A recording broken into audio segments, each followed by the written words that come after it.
ಹೆದರ್ಬೇಡಿ, ಈ ಮಂತ್ರಕ್ಕೆಲ್ಲ ಅದು ನಿಲ್ಲುವುದಿಲ್ಲ, ಸೀದಾ ಓಡ್ತದೆ. ದೊಡ್ಡ ವಿಷಯ ಎಂತ ಇಲ್ಲ. ಸುಪ್ರಂಸೋ ಸುಲೋಚನಾ ಫ್ರಮ್ ಸೋಮೇಶ್ವರ, ಹಾಗೆ ಅಲ್ಲ ಹೆಸರು. ಅವರಿಗೆ ಪ್ರೇತಗಳು ಕಾಣ್ತದೆ.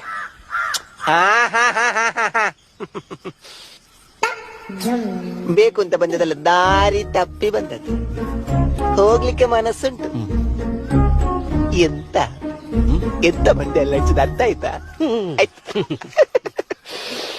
ಹೋಗ್ಲಿಕ್ಕೆ ಮನಸ್ಸುಂಟು, ನೀವು ದಾರಿ ಮಾಡಿ ಕೊಡು.